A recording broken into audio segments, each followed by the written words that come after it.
and today I am here with another Top 5 Wednesday. This week's topic is favorite villains. Now this one is a super fun topic. I managed to scrounge up 5 villains. These are all from series because I feel like if you're gonna choose a favorite villain, you gotta have them in consecutive sort of books. So without further ado, I'm gonna get into it. Now this first one probably technically is kind of 2 people, but I'm gonna mash it into one. Now this first villain is probably my favorite, and he is accompanied by another one, so I will explain that. And that is Valentine Morgenstern from the Mortal Instruments series by Cassandra Clare. I love Valentine, and I also love his son Sebastian / Jonathan. If you don't know, I'm not going to elaborate too much on that. I love them as a pairing, even though they were not in the same time of ruling. But Valentine was just such a great villain. He was probably one of the first super villains that I read in a series that I absolutely love. I'm gonna get a little spoilery, so if you haven't read the series, you may just wanna chill out for a moment. I'll let you know when we're back. Probably when I put this book away is when it'll be safe. But Valentine being Clary's dad and having, you know, the relationship that he does with the circle members and everything is like just a great way for him to be a villain, because he has had past experience with like lots of our characters. He's related to our main characters, so I think it's just cool. And the whole idea that he's like Jace's dad and there was the whole like incest weird storyline, I think really helped with just portraying sort of how evil he is, that he also brought Jace up even though that he's Clary's father. So I really loved him as a villain. I think that he was super smart and he made great decisions in a villain's perspective. He was all around just a terrible guy. And following into that, I'm gonna kind of mix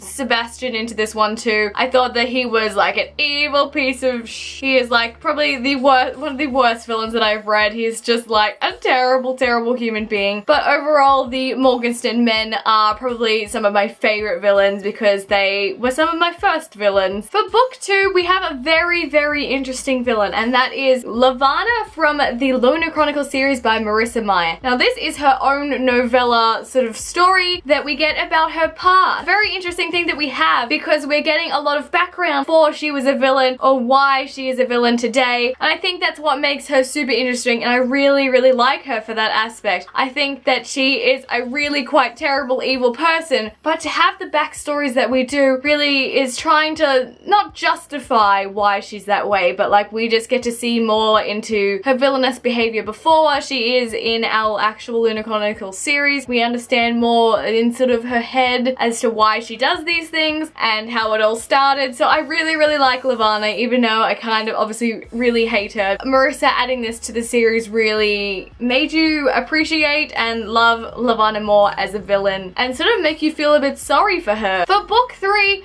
I'm not completely certain because I am just reading the first book in the series. I have previously read the rest of the series, so I'm not really sure how I feel, but it's my current feels now. And that is Cam from the Fallen series by Lauren Kate. Now I've been rereading this one this month. Spoilery details, be warned. Cam is sort of on the evil side. He's on Lucifer's side of the fallen angels. He's so that just automatically makes him evil along with all of his other people. I can't remember who's on the evil side, honestly, like. But I think that he's evil in a different way, because as this story goes, Daniel and Luz fall in love like through a million lifetimes. Every 17 years she comes along into his life, he falls in love with her and has to try and explain this, and she always ends up pretty much dying. So I found it very interesting that Cam went with the idea of sort of seducing Luz first before Daniel got there, and in this particular storyline and this time. So he was sort of evil in that aspect, that he was trying to torment Daniel by being like, I got your lady, even though it didn't really work out in his favor. But I feel like he was pretty evil anyway, just because he's on the wrong side of the fallen angels. But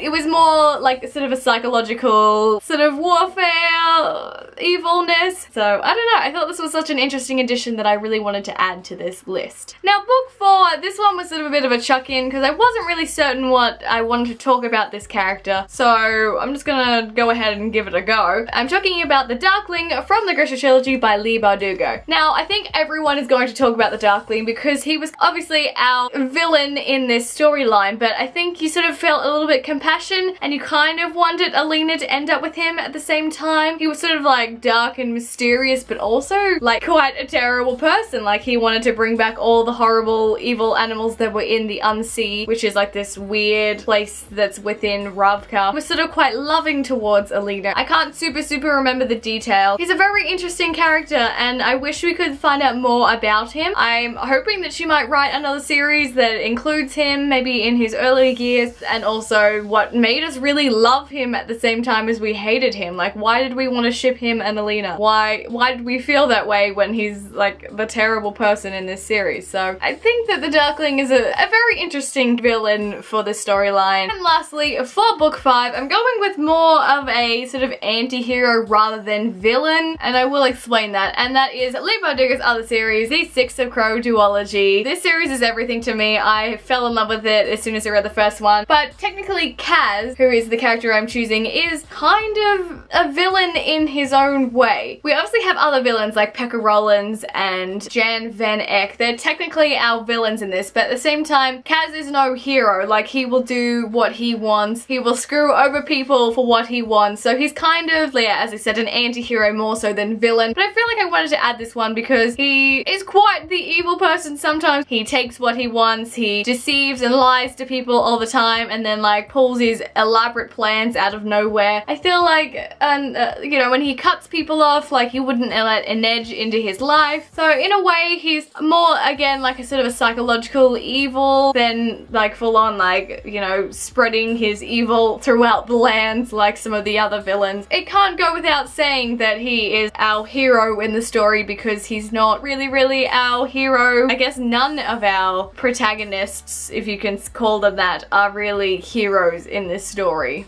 So it's a very interesting one for the list. So there you guys go. There's a look at the 5 books that I have chosen this week for the favorite villains. I feel like I chose quite a wide-ranging genre here of villains, especially with the theme of not choosing a Harry Potter character, because I probably would have chosen at least one if that was not really a guideline. So I'm very interested to see what everyone else chooses. If you'd love to list a few of the villains that you feel, or like have any opinions on what I have chosen, I would love to hear from you. Thank you so much for watching, and I will see you in my next video.